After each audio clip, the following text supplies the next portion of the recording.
वहीं उत्तर प्रदेश के अमेठी जिले में जामू थाना क्षेत्र के कस्बे में स्थित एक इलेक्ट्रिक व्हीकल एजेंसी में अज्ञात कारणों से भीषण आग लग गई। देखते देखते आग ने विकराल रूप धारण कर लिया और पूरी एजेंसी धू धू कर जलने लगी। आग की चपेट में आकर लाखों रुपए की कीमती इलेक्ट्रॉनिक व्हीकल और नॉन आरटीओ रजिस्ट्रेशन वाली कई मोटरसाइकिलें जलकर राख हो गई। आग लगते ही इलाके में अफरा तफरी मच गई और मौके पर लोगों की भारी भीड़ जमा हो गई। आसपास के दुकानदारों ने तुरंत एजेंसी मालिक को घटना की सूचना दी। सूचना मिलने पर पुलिस मौके पर पहुंची और हालातों का जायजा लिया। फिलहाल आग लगने के कारणों को पता नहीं चल सका है। पुलिस मामले की जांच में जुटी है और आग के कारणों का पता लगाने का प्रयास किया जा रहा है। नुकसान 10 से 15 लाख रुपए का हो गया। कैसे जानकारी मिली आपको? ये मॉर्निंग में बगल वालों ने जानकारी दी कि आपके उसमें जो है धुएं निकल रहे हैं। मैं सुबह आया फिर तो देखा जो है यहाँ पूरा जल के राख हो गया था। लगभग कितनी स्कूटियाँ थी? 20 स्कूटियाँ लमसम है। तो ये इलेक्ट्रिक स्कूटियाँ ये शॉर्ट सर्किट की वजह से हुआ है। जैसे इसमें आग बुझाने के जो यंत्र लगाए जाते हैं तो उसकी भी सुविधा आप लोगों ने रखी थी नहीं रखी थी? आप रखा हुआ था मगर जब कोई रहेगा तभी तो करेगा। जब शटर खुला तब तो देखे सब पूरा काला हो गया है। कितने बजे सुबह आपको जाता है? मुझे जानकारी हुई 9:15 बजे। वहीं उत्तर प्रदेश के अमरोहा जिले के गजरौला थाना क्षेत्र के गांव सिहाली मेव में एक महिला की मौत के बाद अंतिम यात्रा की तस्वीरों ने ग्रामीण विकास के दावों पर सवाल खड़े कर दिए हैं। बीमारी के कारण महिला की मौत के बाद परिजनों और ग्रामीणों को जनाजा कब्रिस्तान तक ले जाने के लिए कीचड़ से लबालब जर्जर रास्ते से गुजरना पड़ा। ग्रामीणों के मुताबिक गांव निवासी उस्मान की पत्नी का बीमारी के चलते निधन हो गया। मंगलवार सुबह करीब 10 बजे जब जनाजा कब्रिस्तान ले जाया जा रहा था तब खराब सड़क और जलभराव के कारण लोगों को भारी दिक्कतों का सामना करना पड़ा। इस दौरान किसी ने पूरी घटना का वीडियो बनाकर सोशल मीडिया पर वायरल कर दिया। वायरल वीडियो में ग्रामीण कीचड़ से होकर जनाजा ले जाते दिखाई दे रहे हैं। ग्रामीणों का आरोप है कि गाँव में लंबे समय से सड़क और नाली जैसी मूलभूत सुविधाओं का अभाव है। कई बार शिकायत करने के बावजूद समस्या का समाधान नहीं हुआ। फिलहाल वायरल वीडियो के बाद प्रशासन की कार्रवाई पर सभी की निगाहें टिकी हैं। वहीं फिरोजाबाद क्षेत्र के गांव शंकरपुर में बुधवार सुबह एक चौंकाने वाली घटना सामने आई। गांव निवासी रामनिवास जब सुबह उठकर खूंटी पर टंगे कपड़े पहनने लगे तभी कपड़ों में छिपा जहरीला कोबरा बाहर निकला और उनकी उंगली पर डस लिया। सांप के डसते ही घर में अफरा तफरी मच गई। परिजनों ने हिम्मत दिखाते हुए कोबरा को पकड़कर प्लास्टिक के डिब्बे में बंद कर दिया और घायल रामनिवास को इलाज के लिए जिला ट्रॉमा सेंटर पहुंचाया। हैरानी की बात यह रही कि परिजन मरीज के साथ उसी डिब्बे के बंद जिंदा कोबरा को भी अस्पताल लेकर पहुंचे, जिसे देखकर अस्पताल में मौजूद लोग दंग रह गए। डॉक्टरों ने तुरंत रामनिवास को उपचार शुरू किया। चिकित्सकों के मुताबिक उनकी हालत फिलहाल स्थिर है और वो खतरे से बाहर है। प्रारंभिक जानकारी के अनुसार कोबरा रात के समय कपड़ों में छिप गया था, जिसके चलते सुबह यह हादसा हुआ। घटना के बाद गाँव में दहशत का माहौल बना हुआ है। नाम है तुम्हारा? रामनिवास। रामनिवास जी, क्या हुआ है आपको? सर्प ने काटा है। सांप ने काटा? किस तरह? आप कहाँ थे, कैसे? मैं अपने बिस्तर पर सो रहा था और मैं कपड़े उतार के सोता हूँ। मेरे कपड़े रखे थे अलमारी में। मैं उठाने गया कपड़ों को लेने के लिए। मैंने कपड़े पहन लूँ और फिर सोने जाना है तो कपड़े उठाती समय किस तरीके का सांप था? मतलब फंदार था, काला काला। अच्छा, कहाँ रहते हैं आप? शंकरपुर थाना बसई। थाना बसई। गांव का नाम क्या है? शंकरपुर। शंकरपुर। ठीक। सांप को लाए पकड़ के क्या? हाँ लाए हैं। हमारे डॉक्टर सावन का हुआ सर। वहीं पीलीभीत के सहरा मऊ उत्तरी थाना क्षेत्र में एक नाबालिग किशोरी का अपहरण कर दुष्कर्म करने के आरोपी को पुलिस ने गिरफ्तार कर लिया है। पुलिस ने बुधवार को मुखबिर की सूचना पर कार्रवाई करते हुए आरोपी अंश उर्फ हर्षु जायसवाल को पकड़ा। कानूनी औपचारिकताएं पूरी करने के बाद उसे जेल भेज दिया गया। दुष्कर्म मुकदमे के अनुसार सहरा मऊ उत्तरी क्षेत्र के ग्रामीण ने पुलिस को तहरीर दी थी। इसमें बताया गया था कि लखीमपुर खीरी जिले के इमली चौराहा मोहल्ला निवासी अंश उर्फ हर्षु जायसवाल उसकी नाबालिग बेटी को बहला फुसलाकर भगा ले गया था। पिता की शिकायत पर पुलिस ने तत्काल संबंधित धाराओं में मामला दर्ज कर किशोरी की तलाश और आरोपी की गिरफ्तारी के लिए टीमें गठित की थी। सघन प्रयासों के बाद पुलिस ने मंगलवार को लापता नाबालिग किशोरी को सकुशल बरामद कर लिया था। बरामदगी के बाद जब पुलिस ने पीड़िता के बयान दर्ज किए और मामले की गहनता से जांच की तो सामने आया कि आरोपी अंश ने किशोरी का अपहरण करने के साथ साथ उसके साथ दुष्कर्म भी किया था। पीड़िता के बयानों और साक्ष्यों के आधार पर पुलिस ने दर्ज मुकदमे में दुष्कर्म और पॉक्सो एक्ट की गंभीर धाराएं बढ़ा दी हैं। वहीं उत्तर प्रदेश के अलापुर थाना क्षेत्र में एंटी करप्शन टीम ने एंटी पावर थेफ्ट थाना अलापुर रोड पर तैनात दरोगा कृष्णपाल सिंह को 6,000 रुपए की रिश्वत लेते हुए रंगे हाथों गिरफ्तार कर लिया। आरोप है कि दरोगा बिजली चोरी के एक मुकदमे में आरोपी को जेल न भेजने और केस का निस्तारण कराने के नाम पर 6,000 रुपए की रिश्वत मांग रहा था। शिकायत मिलने के बाद बरेली एंटी करप्शन टीम ने ट्रैप बिछाकर कार्रवाई की और आरोपी दरोगा को रिश्वत लेते हुए पकड़ लिया। गिरफ्तारी के बाद आरोपी दरोगा के खिलाफ भ्रष्टाचार निवारण अधिनियम के तहत मुकदमा दर्ज किया गया है। फिलहाल एंटी करप्शन टीम मामले की आगे की कार्रवाई में जुट गई है। वहीं चौरा खास थाना क्षेत्र के बाड़ू चौराहे पर कलेक्शन एजेंट से 1.5 लाख रुपए की लूट की घटना का पुलिस ने महज 24 घंटे के भीतर खुलासा कर दिया। जांच में सामने आया कि लूट की पूरी साजिश खुद कलेक्शन एजेंट ने रची थी और वही इस वारदात का मास्टरमाइंड निकला। चौरा खास थाना पुलिस और स्वाट टीम की संयुक्त कार्रवाई में मामले का सफल अनावरण करते हुए 4 आरोपियों को गिरफ्तार किया गया। पुलिस ने आरोपियों के कब्जे से लूट के 1,40,000 रुपए नगद, घटना में इस्तेमाल की गई 2 बाइक और 1 मोबाइल फोन बरामद किया है। पुलिस के अनुसार कलेक्शन एजेंट ने अपने साथियों के साथ मिलकर लूट की झूठी कहानी रची थी। गिरफ्तार आरोपियों से पूछताछ के आधार पर मामले में आगे की कानूनी कार्रवाई की जा रही है। 6 तारीख को शाम में 5-6 बजे के आसपास सूचना प्राप्त हुई थी कि एक कलेक्शन एजेंट हैं, उनके पास से 3 लाख की जो है लूट कारित की गई है। सूचना प्राप्त होते ही तत्काल घटनास्थल का निरीक्षण वरिष्ठ अधिकारियों के द्वारा किया गया। मौके पर जाकर के पूरी जांच की गई, पूरे प्रकरण की गहनता से पड़ताल की गई। इस घटना का जो है 24 घंटे के अंदर टीम के द्वारा सफल अनावरण किया गया है। इसमें थाना स्तर की टीम, स्वाट की टीम, सर्विलांस की टीम, इनके द्वारा जो है बहुत अच्छा गुडवर्क काम किया गया है। इसमें जो है पूरा जो अनावरण हुआ है वो इस प्रकार से है कि जो बाइक चला रहा था जो व्यक्ति, उसका नाम है विपिन तुरहा। इसके द्वारा ही पूरा का पूरा जो है षड्यंत्र रचा गया था। इसका बाइक पे जो पीछे व्यक्ति जा रहा था अमन चौबे, इसके साथ 1 सप्ताह पहले किसी बात को लेकर के विवाद हुआ था। उसी विवाद का बदला लेने के लिए विपिन ने अपने कुछ साथियों को कहा कि जो कलेक्शन का पैसा है वो भी तुम्हें मिल जाएगा और तुम लोग जो है, जो हमारे साथ पीछे व्यक्ति जा रहा है, इसकी पिटाई भी करना अच्छे से। वहीं समाजवादी पार्टी के वरिष्ठ नेता आजम खान की मोहम्मद अली जौहर यूनिवर्सिटी पर कार्रवाई का दायरा बढ़ता जा रहा है। रामपुर विकास प्राधिकरण के बाद अब अग्निशमन विभाग ने भी यूनिवर्सिटी को नोटिस जारी कर दिया है। नोटिस में कहा गया है कि परिवार के 22 भवनों में अग्नि सुरक्षा के इंतजाम निर्धारित मानकों के अनुरूप नहीं पाए गए हैं। मुख्य अग्निशमन अधिकारी विजय कुमार सिंह की ओर से जारी नोटिस में यूनिवर्सिटी प्रबंधन को 7 दिनों के अंदर अग्नि सुरक्षा मानकों का पालन करने, भवनों के स्वीकृत मानचित्र और अन्य आवश्यक दस्तावेज उपलब्ध कराने के निर्देश दिए गए हैं। इससे पहले आयकर विभाग ने यूनिवर्सिटी का संचालन करने वाले मौलाना मोहम्मद अली जौहर ट्रस्ट का पंजीकरण रद्द करते हुए वित्तीय अनियमितताओं, टैक्स चोरी और करीब 450 करोड़ रुपए के संदिग्ध लेन देन के आरोप लगाए थे। वहीं आरडीए की जांच में परिसर के 38 भवनों में से केवल 2 भवनों के नक्शे स्वीकृत पाए गए थे। फिलहाल संबंधित विभागों की कार्रवाई जारी है।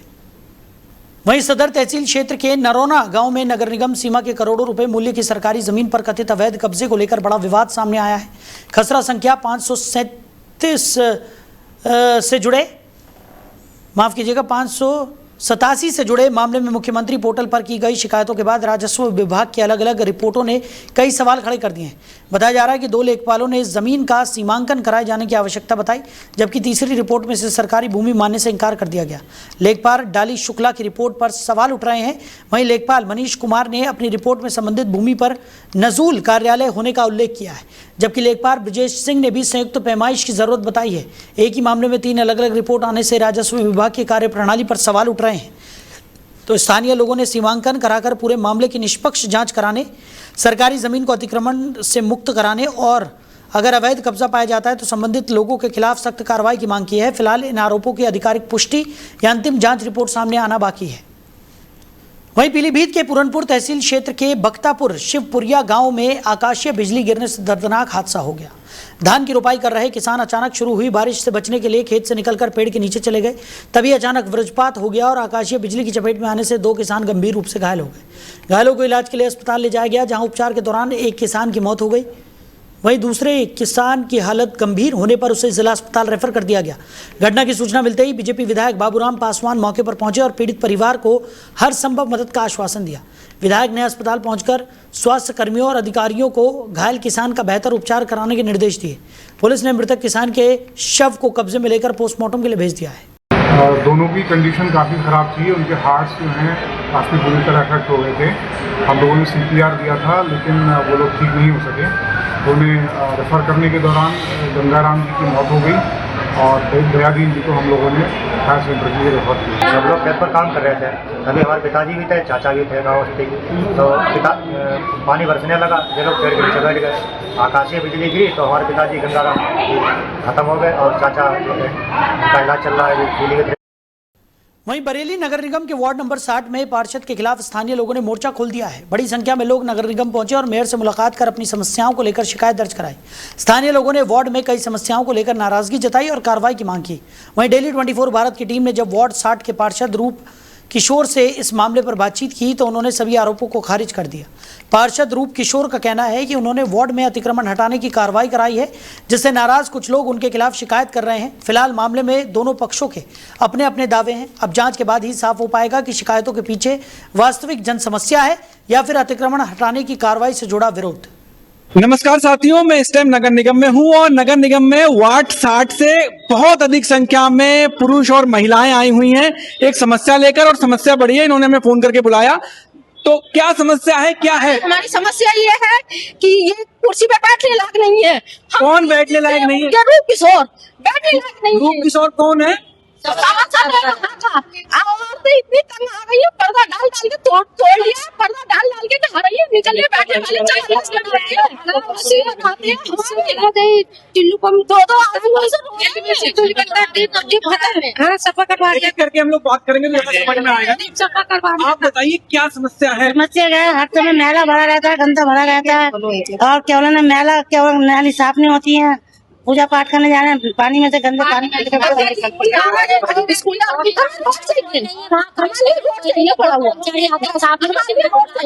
आज आप बरेली के मेयर ऑफिस आए हैं, क्या चाहते हो आप? ये चाहते हैं रोड चाहिए, सफाई चाहते हैं। सफाई सब में पानी भरा रहता है, अब बच्चे स्कूल जाते हैं, पानी में से निकल के जाते हैं पूरे।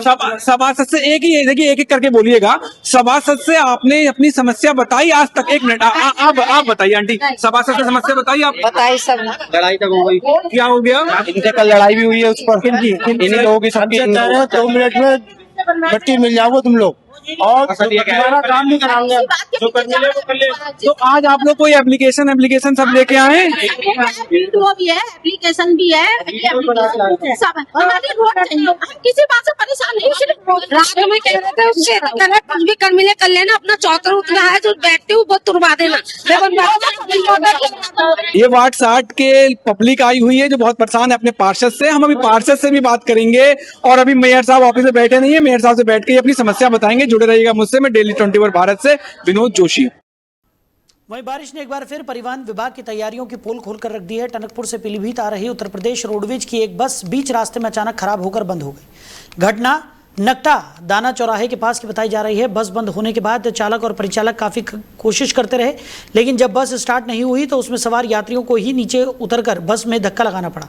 कुछ देर तक यात्री मुफ्त के मैकेनिक बनकर बस को सड़क पर धक्का लगाते रहे, जिसके बाद बस किसी तरह आगे बढ़ सकी।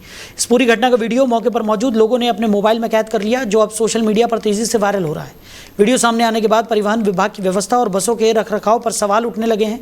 बारिश के मौसम में यात्रियों को सुरक्षित और सुगम सफर उपलब्ध कराने के दावों के बीच इस घटना ने विभाग की तैयारियों की हकीकत उजागर कर दी है। स्थानीय लोगों का कहना है कि अगर सरकारी बस ही बीच रास्ते में जवाब देने लगे तो यात्रियों का भरोसा डगमगा जाता है। वहीं श्री काशी विश्वनाथ धाम में अब काशी वासियों के लिए दर्शन की व्यवस्था और भी आसान हो गई है। मुख्यमंत्री योगी आदित्यनाथ के निर्देश के बाद श्री काशी विश्वनाथ मंदिर न्यास के ने काशी के स्थानीय श्रद्धालुओं के लिए अलग काशी द्वार बनाने का फैसला लिया है। नई व्यवस्था के तहत काशीवासी अब रोजाना सुबह 4:15 से रात 10:45 तक गेट नंबर 4B से सीधे बाबा विश्वनाथ के दर्शन कर सकेंगे। ये व्यवस्था पहली बार लागू की गई है, जिससे स्थानीय श्रद्धालुओं में खुशी का माहौल है। मुख्यमंत्री योगी आदित्यनाथ ने वाराणसी दौरे के दौरान सर्किट हाउस में समीक्षा बैठक में मंदिर प्रशासन को निर्देश दिए थे कि काशीवासियों के लिए अलग प्रवेश द्वार सुनिश्चित किया जाए। साथ ही उन्होंने आगामी सावन महीने को देखते हुए प्रशासन, पुलिस, नगर निगम, लोक निर्माण विभाग, विद्युत विभाग, परिवहन और रेलवे के बीच बेहतर समन्वय बनाने के निर्देश भी दिए। मुख्यमंत्री ने कहा कि सावन में आने वाले लाखों श्रद्धालुओं को किसी प्रकार की असुविधा न हो और सुरक्षा एवं भीड़ प्रबंधन की प्रभावी व्यवस्था सुनिश्चित की जाए। इस फैसले के बाद काशीवासियों ने मुख्यमंत्री योगी आदित्यनाथ का आभार जताया। श्रद्धालुओं का कहना है कि बाबा श्री काशी विश्वनाथ और काशीवासियों का रिश्ता पिता पुत्र जैसा है। उनका मानना है कि यह निर्णय न केवल स्थानीय लोगों की सुविधा बढ़ाएगा, बल्कि सनातन संस्कृति को भी और मजबूती देगा। श्री काशी विश्वनाथो विजय तेतराम। पहले से ही जो द्वार यहाँ पर द्वार संख्या 4 भी था, प्रातःकाल सायं 4 से 5 और सायंकाल 4 से 5 काशी वासियों के लिए सुविधा 2024 से उपलब्ध की गई थी। इसी को विस्तारित करते हुए कल माननीय मुख्यमंत्री जी भी यहाँ आए थे, उनके सामने प्रेजेंटेशन किया गया और स्थानीय जनता को अधिक सुविधाएं देने के लिए, उनको अधिक समय देने के लिए पूरे दिन तक इसका एक ट्रायल के रूप में सावन के पहले हम लोग प्रयोग कर रहे हैं। और श्रावण मास में आप जैसा जानते हैं विशेष पर्वों पर, तिथियों पर कोई विशेष सुविधा किसी विशेष वर्ग के लिए नहीं दी जा सकती। उस समय जो बाहर से आने वाले श्रद्धालु हैं वो भी स्वरूप हैं और हम लोग आतिथ्य की भूमिका में होते हैं, सभी काशीवासी मिलकर सत्कार करते हैं जो भक्तों का, उसी भाव के साथ उस समय यह सुविधा उपलब्ध नहीं रहेगी और श्रावण के बाद यह रेगुलर व्यवस्था पुनः पर्व त्योहारों को छोड़कर उपलब्ध की जाएगी और उपलब्ध कराई जाएगी। इसके अतिरिक्त जो श्रावण की अन्य व्यवस्थाएं हैं उसके अंतर्गत हमने पूरी व्यवस्था जो हमारी एसओपी बनी हुई, इसके अंतर्गत जिगजैग जो हमारा जर्मन हैंगर्स लगे हैं, जो हमारा टेंसाइल स्ट्रक्चर है, छाया की व्यवस्था, ग्लूकोज की व्यवस्था, ओआरएस की व्यवस्था, पेयजल की व्यवस्था, सारी व्यवस्थाएं कर ली गई हैं। सुरक्षा के सारे समुचित प्रबंध कर लिए गए हैं। 7 द्वार से प्रवेश और निकास की व्यवस्था रहेगी। पब्लिक एड्रेस सिस्टम लगेगा, खोया पाया केंद्र बनेगा, मेडिकल हेल्प डेस्क जो बनती है, यह सारी व्यवस्थाएं पूर्व की भांति जो हमारा स्टैंडर्ड एसओपी है इसको हमसे शेयर कर चुके हैं। मीडिया के सामने कई बार आ चुका है, पूरे देश के सामने मीडिया ने इसको कई बार डिस्कस किया है और एक मानक संचालन प्रक्रिया के रूप में इसको इतनी ख्याति भी प्राप्त हुई है कि अन्य अनेक सुप्रसिद्ध धार्मिक स्थलों से इसके बारे में डिमांड की गई, उनके लिए भी एक ऐसा एसओपी हम लोग कस्टमाइज करके डिजाइन कर दें। तो उसी एसओपी का पालन करते हुए यहाँ पर सारी व्यवस्थाओं को निरंतर किया जाएगा, उसको व्यवहारिक रूप में लागू किया जाएगा और सभी श्रद्धालुओं को सुगम दर्शन हो सके, ऐसी महादेव से प्रार्थना है। महादेव की योजना से ऐसा सफल होगा, आप सभी का इसमें सहयोग रहेगा, काशीवासियों का सहयोग रहेगा, ऐसी अपेक्षा और आशा। वहीं कानपुर में चोरी की वारदातों को अंजाम देने वाले कुख्यात टक्कल गैंग के एक सदस्य हिमांशु गौतम को पुलिस ने गिरफ्तार कर लिया है। आरोपी की गिरफ्तारी सेन पश्चिम पारा थाना पुलिस ने की है। पुलिस के अनुसार हिमांशु गौतम सेन थाना क्षेत्र के स्वर्ण जयंती विहार में एक महिला के घर हुई चोरी की घटना में शामिल था। पूछताछ और कार्रवाई के दौरान आरोपी के कब्जे से चोरी की ज्वेलरी बेचकर मिले 2 लाख रुपए नगद और अवैध तमंचा और कारतूस भी बरामद कर लिए गए। जांच में सामने आया कि चोरी की गई ज्वेलरी बेचने के बाद आरोपी को 2 लाख रुपए मिले थे। अब पुलिस उन ज्वेलर्स की तलाश कर रही है जिन्होंने चोरी का माल खरीदा था। पुलिस ने बताया कि आरोपी घाटमपुर निवासी हिमांशु गौतम के खिलाफ कानपुर नगर और कानपुर देहात के विभिन्न थानों में पहले से कई आपराधिक मुकदमे दर्ज हैं। गिरफ्तारी के बाद आरोपी को न्यायालय में पेश कर जेल भेज दिया गया है। मामले का खुलासा डीसीपी साउथ देवेंद्र नाथ चौधरी ने प्रेस वार्ता के दौरान किया। पुलिस का कहना है कि गैंग के अन्य सदस्यों और चोरी का माल खरीदने वालों की तलाश जारी है। वहीं जिले के सुखपुरा थाना क्षेत्र के आसन गांव में देर रात ट्यूबवेल पर सो रहे एक व्यक्ति पर अज्ञात बदमाशों ने धारदार हथियार से जानलेवा हमला कर दिया। हमले में गंभीर रूप से घायल तेज बहादुर सिंह को पहले जिला अस्पताल में भर्ती कराया गया, जहां से डॉक्टरों ने उनकी गंभीर हालत को देखते हुए बेहतर इलाज के लिए वाराणसी रेफर कर दिया। घायल के भतीजे धीरेन्द्र प्रताप सिंह के अनुसार रात करीब 12 बजे 2 बदमाश ट्यूबवेल पर पहुंचे और सो रहे तेज बहादुर पर गर्दन पर धारदार हथियार से हमला कर फरार हो गए। वार इतना गंभीर था कि वो लहूलुहान होकर मौके पर ही गिर पड़े। परिजनों ने आनंद फानन में उन्हें जिला अस्पताल के ट्रॉमा सेंटर पहुंचाया, जहां प्राथमिक उपचार के बाद डॉक्टरों ने उन्हें वाराणसी रेफर कर दिया। घटना के बाद इलाके में दहशत का माहौल है। पीड़ित परिवार ने पुलिस से आरोपी की जल्द गिरफ्तारी और सख्त कार्रवाई की मांग की है। पुलिस मामले की जांच में जुटी है और हमलावरों की तलाश की जा रही है। अभी तो जानकारी नहीं, अभी तुरंत हम लोग इधर चले, अब जाकर के गाँव में पता करेंगे उस टाइप के लोग को गतिविधि। तत्काल हम लोग अस्पताल लेके चले आए। तो कहाँ इनको चोटें आई है? कहाँ? गर्दन पे और जबड़े पे और हाथ पे। कितना तक लगे? लगभग 35 से ऊपर है और 4 ठोल हाथ में है। अभी क्या कंडीशन है? डॉक्टर क्या बता रहे हैं? डॉक्टर रिफर कर रहे हैं बनारस ट्रॉमा सेंटर के लिए। जी। तो आप लोगों ने थाने पर तहरीर वगैरह दिया है? अभी नहीं दे पाए हैं, अब देंगे। पहले तो पुलिस आई थी रात में, पहले बोले इलाज कराइए, फिर शाम को आइए। आप लोग शाम में तो बाद में आइए, पहले इलाज करा लीजिए। पहले 112 नंबर आई, उसके बाद थाने से सेकंड अफसर और 2 सिपाही आए थे। जी। तो आप लोग क्या चाह रहे हैं इस पूरे घटना को लेकर? हम लोग चाह रहे हैं कि अपराधी पकड़े जाएं। तहरीर अभी देने जा रहे हैं आप लोग? अभी थोड़ी देर बाद जाएंगे, पहले यहाँ से वो करा लें। पता चला है कि कौन? अभी तो हम लोग इधर आ गए ना, इधर लेकर के इनको इधर चले आए। क्या इनसे किसी से गाँव में चाहे आसपास के किसी से कोई बातचीत, कोई दुश्मनी? उस टाइप का तो कोई विवाद नहीं था।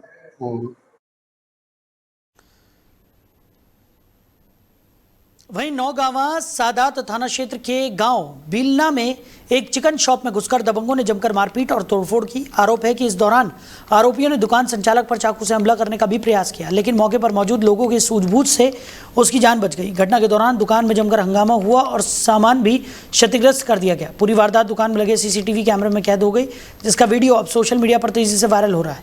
पीड़ित का आरोप है कि मारपीट के बाद दबंगों ने उसे जान से मारने की धमकी भी दी। घटना के बाद इलाके में दहशत का माहौल है। सूचना मिलने पर पुलिस मौके पर पहुंची और मामले की जांच शुरू कर दी। पुलिस का कहना है कि वायरल वीडियो और अन्य साक्ष्यों के आधार पर आरोपियों की पहचान कर आगे की कानूनी कार्रवाई की जा रही है।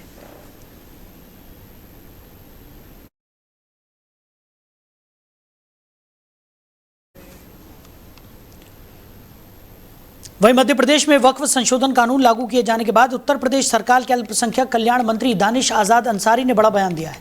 उन्होंने कहा कि वक्फ संशोधन अधिनियम 2024 आने वाले समय में उत्तर प्रदेश सहित पूरे देश में नियम कानून और बायलॉज के अनुसार लागू किया जाएगा।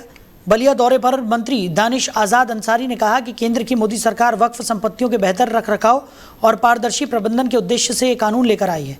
उन्होंने कहा कि नए नियमों के तहत गठित होने वाले वक्फ बोर्ड में पसमानदा मुसलमानों, महिलाओं और मुस्लिम समाज के अन्य वर्गों को प्रतिनिधित्व मिलेगा। इसके साथ ही 2 गैर मुस्लिम सदस्यों को भी बोर्ड में शामिल किया जाएगा। मंत्री ने कहा कि केंद्र सरकार का उद्देश्य वक्फ संपत्तियों का पारदर्शी और व्यवस्थित प्रबंधन सुनिश्चित करना है। उन्होंने कहा कि मध्य प्रदेश में प्रक्रिया शुरू हो चुकी है और अन्य राज्यों में भी बोर्ड का गठन प्रस्तावित है। उन्होंने स्पष्ट किया कि जब उत्तर प्रदेश में नया वक्फ बोर्ड गठित होगा तब वक्फ संशोधन अधिनियम 2024 के सभी प्रावधान नियम कानून और बायलॉज के अनुसार लागू किए जाएंगे। मंत्री ने कहा कि केंद्र की तरफ से पारित अधिनियम का पालन सभी राज्यों के लिए आवश्यक है।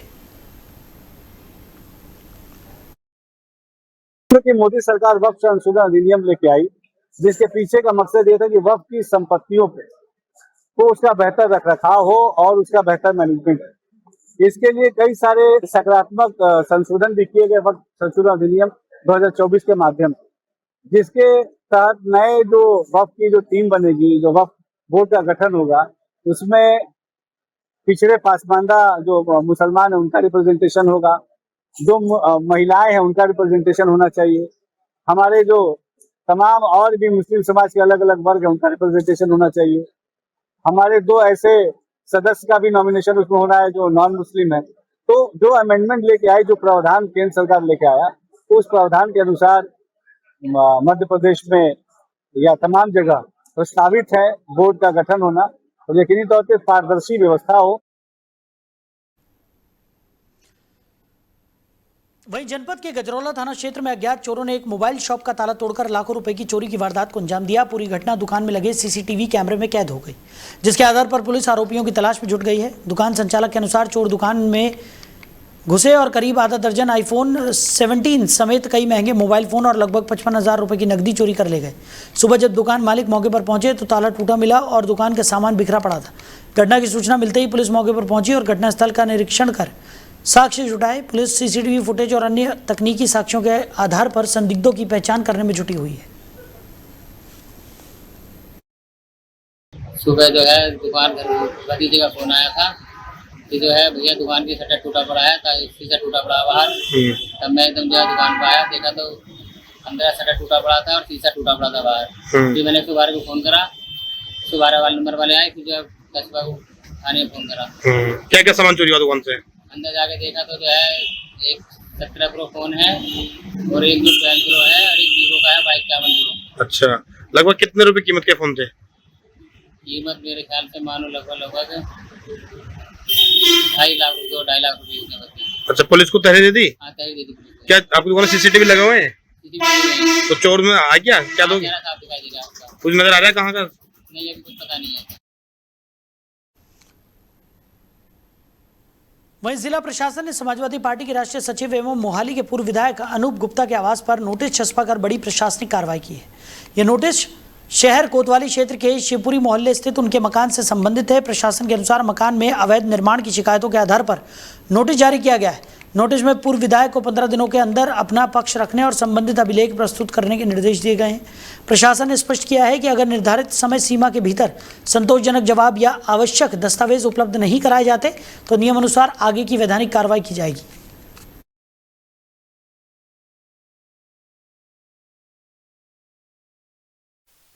तो फिलहाल इस बुलेटिन में मेरे साथ इतना ही। आप बने रहिए और देखते रहिए डेली 24 भारत। नमस्कार।